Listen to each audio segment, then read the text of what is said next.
Podcast One presents The Lady Gang, the Hollywood Girl Posse, with LadyGang Quickie. Here's Keltie Knight, Becca Tobin, and Jack Vanek. Let's make this quick. Hello. Welcome to LadyGang Quickie. I am Becca here with Jack and Keltie. Happy birthday, Becca! Your birthday is in 4 days. How old are you? 38? I'm 37. Don't age me. Sorry. Rude. You know what's just so bleak? What? Is I popped open my computer to start working, and in the bottom corner, you know how like the toolbar is on the bottom? Yeah. On the bottom right-hand side is two like thumbnails of an audition that I did a couple weeks ago. Yeah. That I obviously didn't get the job. But it's like, where did this come from? I have no idea why I literally did it, filmed it on my phone and sent it away. It never made its way into my computer. And now it's here Taunting you. heckling me and taunting Cloud. Like, happy birthday, bitch. Just another disappointment. It's Here like you go, those, failure. It's like when your phone does like a slideshow of like your toxic ex and you're like, why must you do this with this music in the background? It's kind of like that. On this day. Bring you down. On this day, you failed in these 3 ways. You wasted many years of your life. Oh, God. On this Amen. day, you had this eyebrow. So Bad. nice. It's The skinny terrible. eyebrows. They're back. I know they are. I can't I will get not be into it. participating. I mean, I I'm can't. not participating Mine are either. tattooed. I'm definitely not. I'm not doing anything. I mean, I don't think I really have the option, but I think that Okay. you just need to let your eyebrows like sit in the natural way that they grow. Like just let them be the way that they are. yeah. Yes. Embrace it. Embrace it. Okay. What are we doing today? So today is a LadyGang time capsule. I came up with this idea in the middle of the night, and I was like, okay. I mean, our whole podcast is a time capsule because you can go back and be like, listen to the first episode and all these things. But I thought it would be really fun for us to sort of do these time capsule things. And then everyone at home, I want you to also write your time capsule, write it down, or like take notes on your phone and then put it away. And then like you can take a look at it in like 20 years. It'll be really cool. Okay. Are you ready? Okay. Yes. Things I collected as a child. Ooh, This is fun. roly polies was one of mine. Dead or alive? Holy. Alive. A bug. A pill bug. Isn't that They're what like they call them? little black bugs, and they go into a ball Mm-hmm. when they're scared. Is it a dung beetle? No, No, they're It's, teeny. what else is it called? They're so cute. Roly polies. Okay. Jack would be living in California, be like, I collect bugs. Okay. Oh my God, cool. I had like a whole little farm of them with like hundreds. I would collect them and put them in the little farm. They're just so cute. They look like little balls. They're They called died? pill bugs. Did you feed them? How'd they get water? Yeah, they're a lot. They like lived for a long time. I took care of them. I loved them. You were a captor. I was a captor. I collected, wait for it, bells. Bells. Bells? Like ding-a-ling-a-ling-a-ling. No.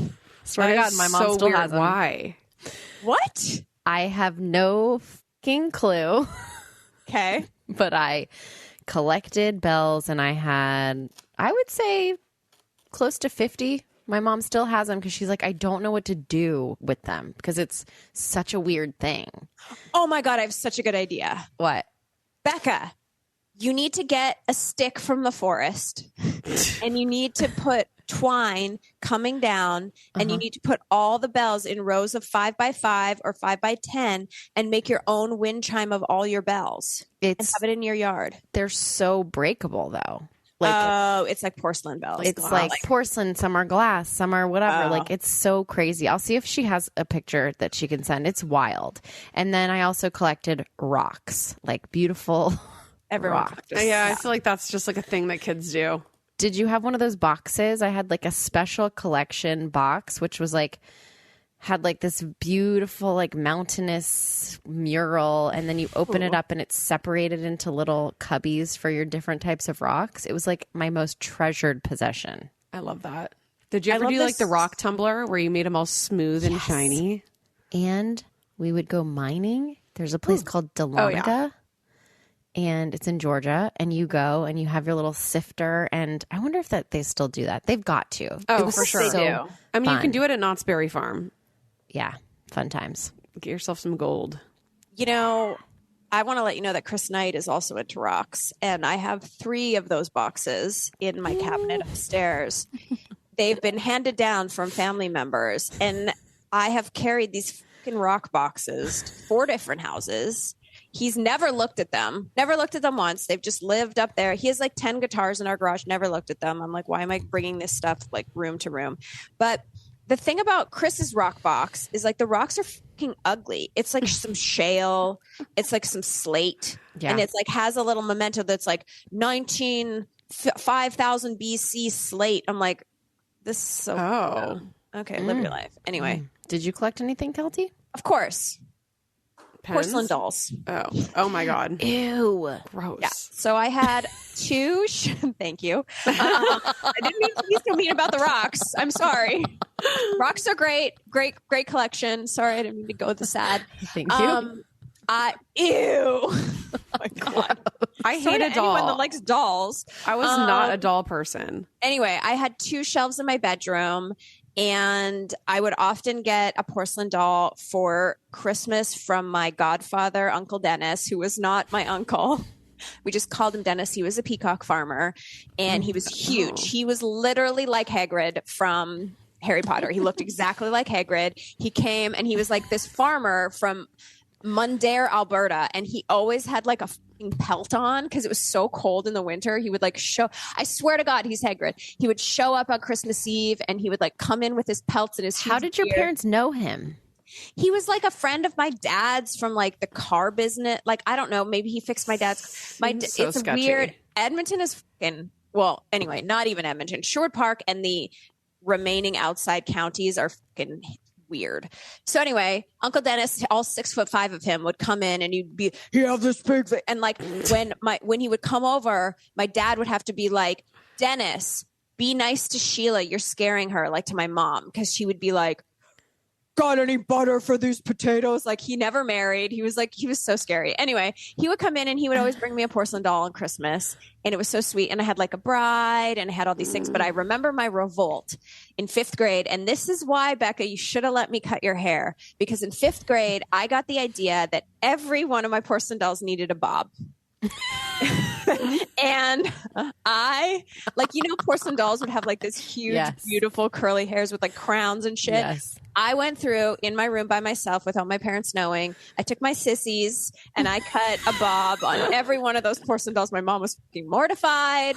She was so mad. Anyway, I don't know where they are now. They're probably gone. My mom probably threw them against a wall, being like, "These fucking bobs." Anyway, That is I also had a bob in hilarious. 5th grade. So That's so funny. that's all. Okay. Sissies. Sissies. Okay. Oh, this will be fun. One more kid thing. Long lost childhood possession I would love to see again. My childhood dog. Well, that was my first same. pet. That's a different question, but okay, Okay. yes. Oh, possession. That's really hard, isn't it? What's yours, Keltie? It's not so much a possession, but I really do miss living somewhere where like your winter activity is ice skating. Like, it was so fun to like just walk up the street and be outside in the cold weather and just be like skating around on the fucking ice and on lakes. I have this one like core memory of being at my parents' lake house or lake cabin. It's really not a lake house, lake cabin. And my brother and I, or someone and I, walked out on the ice because the lake would freeze. And then when you get to a certain part of the lake, because of the winds, all the snow goes like on the outer part of the lake, and the middle of the lake is like see-through glass. Like, you can see the fish underneath, and you can like, it's like this thick, and it would be perfect ice skating ice. It was very like calm, and you would just skate, but like then you would be on top of the lake. It was very magical. I lived in a very magical world. So that's not a possession, but maybe ice skates. Jack? My possession would be my Beanie Baby collection. I don't know where it is. I'm sure it's up in my attic somewhere, but like, I would really like to know what I actually had and at what point I could have been a millionaire. Like, if I sold them at the right time, like how much could my net worth be from Beanie Baby sales? Well, I did find my Beanie Baby collection recently when my parents were moving out of their house, and I had so fucking many of them, and we did that, and there were really none that were of value. But I mean, like if you sold them at their peak, like what could it have been, you know? Right. Like if you had that Princess Diana bear and you sold it like, you know, in 2001 when they were like $50,000 or something. You know, Danny Pellegrino, when his book came out, his PR box, I don't know if you guys got one, but I did because I'm a reader. He put a Beanie Baby in every one. That's hilarious. That he bought online. Yeah. Oh, that's cute. I love that. I gave mine to Callie. I don't think you're supposed to because I think they can die if they beads in ingest it. some of it, but she didn't. When she goes, she goes. You're the most lax dog owner I've ever known in my life. I don't think that there's really anything I can think of. Like, I really don't have... My mom kept so much stuff, like, for so long that anything that was really, like, special to me stayed in my childhood bedroom for so long that, like... So it's a little bit of a depressing situation, but there's nothing. Nothing is long lost. Nothing. I don't think. LadyGang is sponsored by BetterHelp. When you're at your best, you can do amazing things, but sometimes life gets you bogged down and you may feel overwhelmed, like you're not showing up in the way that you want to. And working with a therapist, you know at LadyGang, we love go into therapy. It can really get you closer to being the best version of you. I do therapy once a week. When you feel empowered, you're more prepared to take on everything life throws at you. And it's just nice to have an unbiased place where you can sort out your feelings and plan and emotions about certain things, and then really dig into all your childhood and all the things that make you tick the way you are, and how to almost like a life coach in a way. If you're thinking of giving therapy a try, BetterHelp is a fantastic option. It's convenient, it's flexible, it's affordable, and it's entirely online. You're going to fill out this questionnaire, you're going to get matched with a licensed therapist, and then you can switch therapists anytime you want. So if you want to live a more empowered life, therapy can help you get there. Visit BetterHelp.com/LadyGang today to get 10% off your first month. That's BetterHelp, HELP.com/LadyGang. The Lady Gang. Okay, if I could do it all over again, I would change. God, this is a tough one. I don't know. Do you have an answer? Yes. Of course she does. Well, I'm just thinking, you know, I would redo my 20s. I would change to be, I would be more present in my Rockette sisterhood. I really only wanted to be friends with one Rockette, Nicole, because everyone else was like, I mean, they were fine and we were friends, but like, I just like it was such a cool job. And I remember being like so into whoever my boyfriend was at the time, or then also like putting my headphones on and listening to My Chemical Romance while I did my warm-ups. And I wish I would have just like sat in the fucking room and visited with people and like been a part of the class. Like it was just such a weird outcast. And so I hate that. And I want to go back to Christmas. But that's not really who you are. No, I know it's not who I am. So it's like, I would change it. Oh, okay. I would go back and change. There was like a point where I was at the height of my Jack Vanek brand that I was getting offered people to like buy my brand from me and buy parts of it.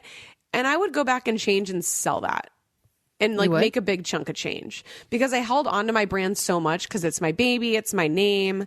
But like I could have probably used like a huge chunk of cash at some point that I could invest and be better off now. Interesting. Becca? My regret. I don't know if it's a regret so much as I wish I had had a different like attitude about Hollywood when I was in it. I think I got into it at an age where I had already kind of not fully formed, but 25, 26, like it was just a few years too late to have been like drinking the Kool-Aid, not drinking the Kool-Aid, but like you wish you would have been more naive. I wish I'd been more naive. I wish or maybe not. I wish I had been maybe more calculating and maybe more strategic. Ruthless. Yeah. Yeah. And I kind of wish, because I look around at certain people that were in my circle at the time, and they just have better options now as far as like what work they get to do. And it's because those people, it's not by accident at all. It's because those people had a very specific like way of approaching the business. Yeah. And I just didn't. And I couldn't, I mean, it's kind of like you, Keltie. It's like you can't be a person that you're not. But Right. If you could change it. I know you're just a little not bit that more person. snaky. Yeah, it's not snaky, it's opportunistic. Yeah. Becca is not someone that plays that game. She's so talented, she's so beautiful. Everything she's gotten is based on her talent. She could get more if she was If you're more like political, a game player, but she doesn't do it. She doesn't want to do it. And that's fine. I don't want to not have my headphones on when I'm doing the rocket warm up. Like, I get it. right. Yeah. It's like you actually can't change it about yourself. Because I've tried very hard to change it about you. I'm like, come on, let's go. I know. It's so Go. hard. Let's be a ruthless bitch. You know, and you're like, you try, but you're still like, I just can't fucking do it. It makes you feel icky in your soul. It makes but that me means, feel. but that's like a good quality to have. No, like, this at the is end not of the a day. flaw. Yes, but I think what I failed to notice around me was like the people that were making these like personal connections and relationships. Like I should have just been able to be like, okay, this person is making all these connections, and it's not like disingenuous, and it's like each person is getting what they want out of it. It's not that they maybe they do genuinely enjoy the other person, but at the end of the day, both person is laying their head down at night and being like, that was really great for my career. Like, it's just hard for me to separate having like human connection and contact with like opportunities and all that stuff. It's just like, I wish I could have just been more ruthless in that sense of like, yeah, absolutely. I'm shameless. I am absolutely going to become really good friends with this group of people because, yeah, sure, they're fun. They're a good time. But more than anything, they're going to really help me in like my endeavors. Right. Yeah. Right. Or just being friends with people just to be friends with them. Yeah. You know what I mean? And it not have to be like a soul connection. You've just like such a deep soul. It's like impossible for you. Which are all good things, guys. I mean, mine is not as good, to be honest. Yes, like, it's a yours little bit isn't bad. snobby. But like, you know, it's like we did it. Anyway, wow, this got depressing. I'm not meant to be depressing. This is your birthday. Happy birthday, Becca. We love you. Have a great birthday weekend. Soon it will be my birthday. Just kidding. I'm never celebrating another birthday. I did it big for 40 and I'm going to hide no this more. time. You're done. And this was so great. And I have more. I will post the entire capsule if you want to make it. And I think it's really interesting. So anyway, we weren't here for a long time. We were here for a good time. Thanks for listening. The Lady Gang is produced by Alex Ingber, Steve Delameter, and Jared Monaco. Make sure you subscribe, rate, and review our podcast. And if you love it, share it with your friends on social media. Like, oh my God, I just listened to Lady Gang. This episode's so great. Swipe up to listen. And if you really want to, which we know you do, please follow us on social. At Keltie, at Becca, at Jack Vanek, and at The Lady Gang. Sign up for our newsletter at theladygang.com and join our secret Facebook group. It's super fun. See you next Tuesday.